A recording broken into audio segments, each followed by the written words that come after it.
Bienvenue dans Hypnomorphose, le podcast qui t'aide à décoder les vraies raisons de tes maux pour te transformer grâce à l'hypnose. Alors installe-toi confortablement parce que tu es sur le point de débuter une aventure incroyable. Ce podcast, c'est notre rendez-vous pour les femmes qui ont peut-être l'impression de tourner en rond, de se heurter à des murs invisibles qui parfois empêchent d'avancer. Alors tu sais, ces maux, ces blocages, ces émotions encombrantes, ils ont tous une source, une histoire à raconter. Alors si je te disais que l'hypnose peut être la clé pour déverrouiller ces mystères, eh bien ensemble on va plonger dans le cœur de tes émotions, comprendre ce que ton corps essaie de te dire et transformer ces découvertes en force. Alors prête pour cette aventure ? Respire profondément et laissons ensemble la magie opérer. Hello à tous et bienvenue dans ce nouvel épisode, l'épisode numéro 49. Et aujourd'hui, on va répondre à cette question: peut-on réellement gérer ses émotions grâce à l'hypnose ? Mais avant d'y répondre, je ne sais pas si vous avez écouté l'épisode de la semaine dernière, mais vous n'êtes pas sans savoir qu'à l'heure à laquelle va sortir cet épisode, je serai à l'aéroport pour prendre l'avion en direction l'Australie. Et je trouve que ce sujet d'aujourd'hui tombe à pic. Pourquoi ? Parce qu'à l'heure à laquelle j'enregistre ce podcast, eh bien, j'ai appris qu'il y avait une grève générale, un jeudi noir, comme ils appellent, sur les aiguilleurs aériens, ce jeudi 25 avril. Donc, je ne sais pas si je partirai vraiment aujourd'hui, je ne sais pas dans quelles conditions, je ne sais pas dans quel état de stress, mais je sais qu'il va y avoir une couche supplémentaire d'émotions qui vont se présenter. Et je dis couche supplémentaire, pourquoi ? Parce que je passe par toutes sortes d'émotions actuellement. Tant le stress des valises à faire, mais aussi de tout ce qu'il y a d'administratif à gérer avant de partir, mais également les émotions des enfants. Alors, on va aller voir justement si l'hypnose va pouvoir m'aider, en tout cas, à accompagner ce moment-là. Mais avant, je voudrais évidemment qu'on parle de vous, parce que en termes d'émotions, est-ce que vous êtes déjà senti à fleur de peau, vous rentrez du travail et puis le moindre bruit vous énerve et vous engueulez votre mari, votre conjoint ou même vos enfants parce qu'ils n'ont pas vidé le lave-vaisselle alors qu'ils sont rentrés depuis longtemps. Ou vous avez passé une journée un peu compliquée, la collègue, vous avez fait des réflexions que vous avez un peu mal pris et vous ouvrez tous les placards, le frigo pour aller manger. Est-ce que ça vous arrive ? Eh ben ça, c'est exactement une gestion de l'émotion. Mais, tu l'as compris dans ce que je dis, notre corps, il va nous envoyer des messages sans cesse. Mais on va pas savoir décoder, on va pas savoir comprendre ce que ces émotions veulent dire. Et c'est pour ça qu'il est crucial de se pencher sur l'origine de ces émotions. Qu'est-ce qui, dans ta vie, dans ton passé, dans ton quotidien, va déclencher cette réaction ? On va y répondre aujourd'hui, mais je vais surtout répondre à cette question: est-ce que l'hypnose peut nous aider ? Eh bien oui, parce que l'hypnose, ça va nous offrir un outil puissant pour plonger dans notre inconscient à la recherche de ces réponses. Avant de commencer cet épisode, si vous venez d'arriver et que vous me découvrez par cet épisode-là et que vous savez pas trop comment ça fonctionne, qu'est-ce que l'hypnose ou voilà, toutes sortes de questions, je t'invite à écouter les épisodes 37 et 38 où j'explique qu'est-ce que c'est l'hypnose et l'auto-hypnose, mais je réponds aussi à 12 questions que l'on se pose sur le sujet. Voilà, on va parler d'émotions, on va parler de gestion des émotions. Eh bien, je vais vous dire que je ne suis pas d'accord avec ce terme « gérer ses émotions ». Pour moi, on apprend à vivre avec. Plus on va les gérer et plus elles vont se présenter de manière plus forte. Oui, nos émotions, elles sont là pour nous faire vivre des choses, pour nous sentir vivantes, pour nous sentir uniques, pour nous sentir authentique. Alors si on les bride en disant là aujourd'hui tu pleures pas, là aujourd'hui tu te mets pas en colère, eh ben en fait c'est comme si vous mettiez la main sur la bouche d'un enfant, au bout d'un moment elles vont faire un peu plus de bruit. Alors vous vous demandez peut-être tous quelle émotion je parle. J'aimerais commencer par l'anxiété. L'anxiété, elle est pas là pour nous faire du mal. Imaginez-la comme un signal d'alarme plutôt. Comme si c'était quelque chose qui se passait dans notre vie, ou en tout cas notre vie nous appelait parce qu'elle avait besoin d'attention. Et encore une fois, apprendre à vivre avec l'anxiété et non pas gérer son anxiété, c'est apprendre à écouter ce qu'elle essaie de te dire, à décrypter les messages sans te laisser submerger. D'ailleurs, je t'invite à rester jusqu'à la fin de l'épisode parce que je vais te donner des conseils pour arriver à vivre avec ces émotions. Repartons sur la deuxième émotion, il y a la joie. Tu sais, c'est celle qui nous fait pétiller dans le ventre, qui nous donne cette excitation, qui nous passionne, qui donne un sens à notre existence. Ensuite, il y a la tristesse. La tristesse, elle a souvent été vue comme une faiblesse, une vulnérabilité. Et pourtant, c'est le processus par lequel notre corps va guérir. Notre cœur va se réparer. Et c'est pour ça qu'elle mérite d'être accueillie plutôt que d'être gérée. Elle mérite qu'on la comprenne, qu'elle soit même honorée. Parce que cette partie-là, elle va nous apprendre des choses, elle va nous enseigner la capacité à se relever, à transformer des situations de faiblesse en force, à gérer notre résilience. Elle n'est pas là que pour nous faire pleurer. On peut parler de la colère aussi, parce que la colère, c'est une émotion, et je le vois souvent en rendez-vous, qui est mal comprise.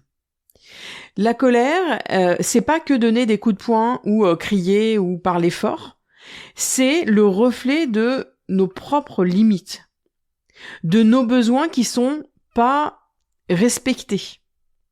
C'est des sentiments de frustration. Ça, c'est des sentiments de colère. Et apprendre à vivre avec, c'est apprendre à s'écouter, à affirmer ses besoins et à poser des limites saines. Et ensuite, on peut parler de l'amour. L'amour, dans toutes ses formes, c'est ce qui nous connecte les uns aux autres, même à la vie elle-même. Et c'est une force puissante qui nous rappelle que on n'est jamais vraiment seul. Et vous le savez, je pars souvent en voyage, et ce sentiment d'amour que moi j'ai mis longtemps de côté, en tout cas par rapport aux autres, m'aperçois que c'est l'une des émotions les plus importantes. Quand on ressent de l'amour dans ce qu'on fait et dans ce qu'on vit, on se sent bien. Alors plutôt que de chercher à gérer ces émotions, moi je t'invite à les accueillir, à les reconnaître et à les laisser parler pour qu'elles puissent t'enseigner ce qu'elles ont à te dire.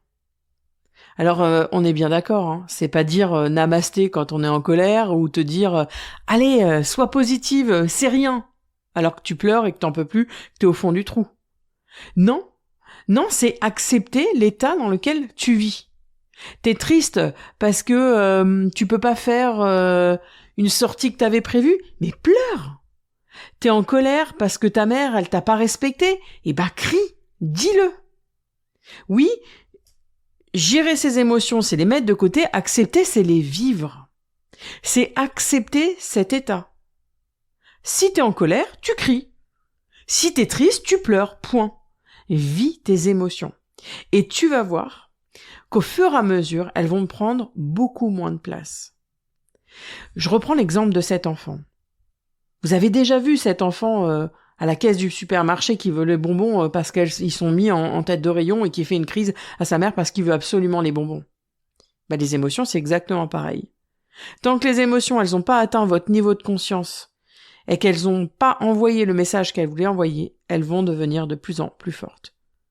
Et c'est là où elles vont vous envoyer des maux de tête, des maux de ventre, des douleurs au niveau du dos, des problèmes de sommeil, des problèmes de poids. Bref, vous l'avez compris, vos émotions, elles essayent toujours de communiquer avec vous dans le but que vous sentez bien. Alors vous allez me dire, c'est quoi le rapport avec l'hypnose ?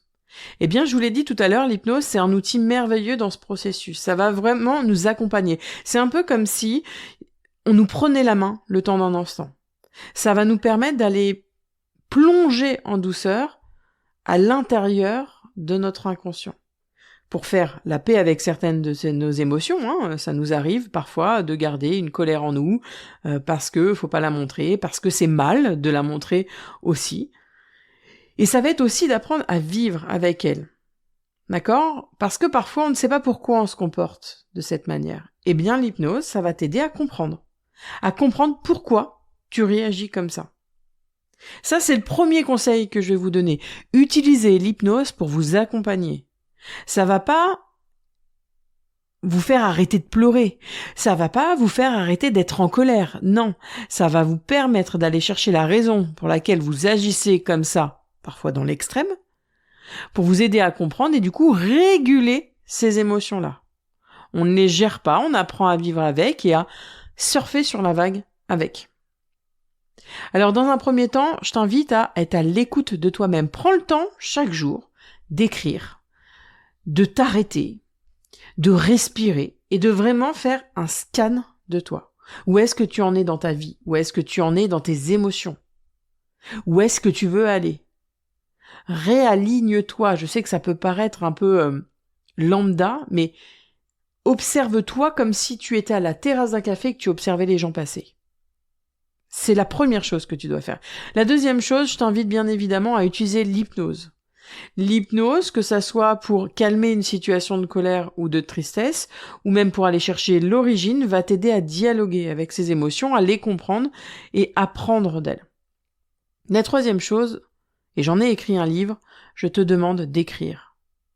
Écris tout ce que tu vis, sans jugement, sans peur d'être relu. Ça va t'aider à voir tes patterns, tu sais, cet élément déclencheur qui fait que tu en es là. À comprendre tes réactions et à peut-être à comprendre à aller te donner la direction d'aller travailler ce problème-là. Et ça va te permettre aussi d'accueillir certaines émotions. Des fois, on se dit « Oh là là, non, mais moi, je m'en fous. Elle a fait ça. Faudrait que je vous trouve un exemple. » Mais c'est comme si vous êtes maman et vous avez envie de repos, vous avez envie de sortir et votre famille, vos amis vous disent bah non, je suis pas dispo ou non, je suis pas dispo pour garder tes enfants. Là à l'intérieur vous dites bon bah c'est pas grave en même temps voilà, c'est pas grave. Sauf qu'à l'intérieur de vous, vous en voulez aux personnes qui vous ont dit non. Parce que on vous accompagne jamais, parce qu'on vous dit toujours non, parce que vous aidez toujours les autres, et que sur ce moment-là où vous avez demandé de l'aide, on vous a pas écouté. Et ben là, à l'intérieur de vous, vous allez garder de la colère. Sauf que consciemment, vous avez l'impression de pas en vouloir aux autres. Sauf qu'intérieurement, vous mettez une part de vous en colère que vous mettez de côté dans un coffret bien gardé sous clé. Alors écrivez, que ce soit sur une feuille blanche, sur une feuille à ligne, ou même en utilisant mon livre Mon jour d'après, ce journal d'écriture guidé, trouvez la solution qui est la plus juste pour vous. Et enfin, la quatrième chose, quelque chose qu'on entend partout mais qu'on ne comprend pas forcément, c'est être dans la gratitude. Soyez dans la gratitude de vos émotions, même si elles sont inconfortables. Remerciez-les d'avoir exprimé cette colère parce qu'à partir de maintenant, dans la situation que je vous ai dite juste avant, ça vous permet de vous dire non quand vous sentez que vous n'avez pas envie, que vous êtes fatigué. Donc être dans cette gratitude-là, ça va vous permettre d'être beaucoup plus tolérant et bienveillant envers vous-même et poser ses limites. Alors en conclusion, prendre soin de ses émotions, c'est aussi prendre soin de soi. Et l'hypnose, c'est pour moi la clé dans ce voyage de l'apprentissage de nos émotions. Tu vas pouvoir apprendre à mieux te connaître, à mieux vivre et à mieux te comprendre. Alors si ce que tu as entendu aujourd'hui résonne en toi, je t'invite à poursuivre cette aventure à mes côtés en visant mon site www.anaïsvaladon.com où vous allez trouver plus d'une centaine de séances que j'ai appelées les boosts pour vous accompagner sur la gestion de vos émotions, la gestion du stress, mais également tout ce qui est au niveau des problématiques du poids, mais aussi de vos douleurs. C'est assez complet. Et si vous avez des questions, bien évidemment, je reste disponible. Alors si cet épisode t'a plu, comme d'habitude, laisse le nombre d'étoiles que tu souhaites ou écris même un commentaire, ça me fait vraiment plaisir et surtout ça aide à faire connaître ce podcast aux personnes qui en ont le plus besoin. Je te remercie encore une fois d'avoir écouté cet épisode jusqu'au bout et la semaine prochaine, je vais te publier un épisode où j'ai eu la chance d'interroger Lucas Bourguignon qui est spécialiste dans les réflexes archaïques, un sujet que j'avais déjà abordé avec vous et vous allez voir, cette interview est juste géniale. Lucas Bourguignon, c'est un conférencier et auteur, pas que spécialisé dans les réflexes archaïques, bref. Je ne vous en dis pas plus, je vous dis à la semaine prochaine à midi et en attendant, je vous souhaite une excellente journée.